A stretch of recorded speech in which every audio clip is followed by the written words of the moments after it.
இன்றைக்கி soap oil ready பண்ணலாமா? அது என்ன சோப் ஆயில் அப்படின்னா, லெமன் எக்ஸ்ட்ராக்ட் எடுத்து நம்ம டிஷ்வாஷர் ரெடி பண்ண போகிறோம். அந்த டிஷ்வாஷர் எப்படி ரெடி பண்ணலாம் அப்படிங்கிறத இந்த வீடியோவில் பார்க்கலாம்.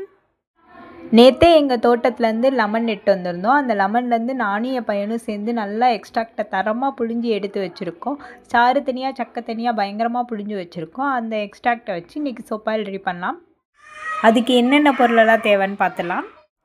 கொஞ்சம் பேக்கிங் சோடா, கொஞ்சோண்டு உப்பு, அதுக்கப்புறம் ஃபுட் கலர் வந்து நான் எல்லோ கலர் எடுத்திருக்கேன். அதுக்கப்புறம் லெமன் எசன்ஸ் கொஞ்சம் எடுத்துக்கணும். அதுக்கப்புறம் SLS, அதுக்கப்புறம் lemon juice. Full and full நான் இது லெமன் ஜூஸ் வச்சு தான் பண்ணுவேன், வாட்டரே ஆட் பண்ண மாட்டேன். ஸோ லெமன் ஜூஸ் நமக்கு தேவையான அளவு எடுத்துக்கலாம். இதெல்லாம் என்னென்ன மெஷர்மெண்ட்டுன்னு எனக்கே தெரியாது. ஸோ உங்கள் யாருக்காவது வேணால் கீழே கமெண்ட் பண்ணுங்கள், கண்டிப்பாக நான் சொல்கிறேன். ஃபஸ்ட்டு நம்ம SLS ஆட் பண்ணுவோம். SLS வந்து நல்லா ஜெல் மாதிரி இருக்கும். நல்லா எடுத்து அதை ஆட் பண்ணிவிட்டு நல்லா கிண்டிகிட்டே இருப்போம். கொஞ்சம் நேரம் கழித்து அதில் கொஞ்சம் லெமன் ஜூஸ் ஆட் பண்ணணும். லெமன் ஜூஸ் ஆட் பண்ணி அதையும் நல்லா பீட் பண்ண ஆரம்பிக்கணும். நல்லா பீட் பண்ணிக்கிட்டே இருந்தோம் அப்படின்னா கொஞ்சம் கொஞ்சமாக அந்த லெமன் ஜூஸ் ஆட் பண்ணணும். நம்ம இருக்க எல்லா லெமன் ஜூஸையும் நல்லா கொஞ்சம் கொஞ்சமாக ஆட் பண்ணி முடித்ததுக்கப்புறமா அதில் கொஞ்சோண்டு பேக்கிங் சோடா நம்ம ஆட் பண்ணிக்கலாம். பேக்கிங் சோடா ஆட் பண்ணதுக்கப்புறமா நம்ம கொஞ்சோண்டு சால்ட் ஆட் பண்ணிக்கலாம். கொஞ்சம் சால்ட்டை ஆட் பண்ணிவிட்டு அதுக்கப்புறம் கொஞ்சோண்டு ஃபுட் கலர் நம்ம வச்சுருக்கோம்ல எல்லோ கலர், அதை ஆட் பண்ணிக்கலாம்.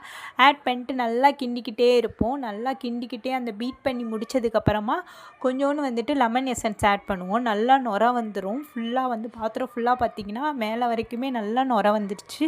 ஆனால் நம்ம பீட் பண்ணிக்கிட்டே இருக்கும். குறைஞ்சது ஒரு 1/2 அன் ஹவராவது நல்லா பீட் பண்ணிக்கிட்டே இருக்கணும்.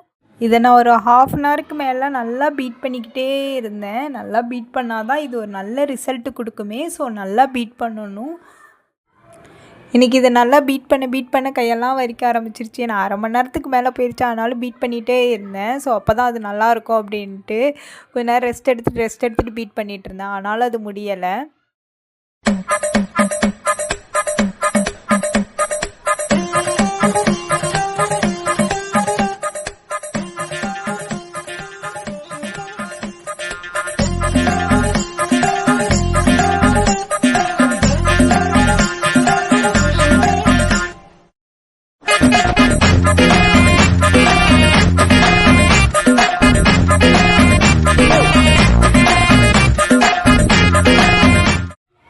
எப்படியோ இதை ஓரளவு நல்லா பீட் பண்ணியாச்சு. இதை பீட் பண்ணி முடித்ததுக்கப்புறமா ஓரளவு ஜெல் ஃபார்மெட்டில் வந்துடும். அந்த மாதிரி வந்ததுக்கப்புறமா நம்ம இந்த நுரையெல்லாம் அடங்குறதுக்கு ஒரு ஃபுல் டே நைட் இதை அப்படியே விட்டுறணும். விட்டுட்டோன்னா இந்த நுரையெல்லாம் அடங்கிரும். அடங்கி முடித்ததுக்கப்புறம் இதை வந்து நம்ம யூஸ் பண்ண ஆரம்பிச்சுக்கலாம். அவ்வளோதான். இந்த வீடியோ உங்களுக்கு பிடிச்சினா லைக் பண்ணிக்கோங்க, ஷேர் பண்ணிக்கோங்க. விவசாய குரல் சேனலை சப்ஸ்கிரைப் பண்ணிக்கோங்க. ஓகே, பாய் பாய்.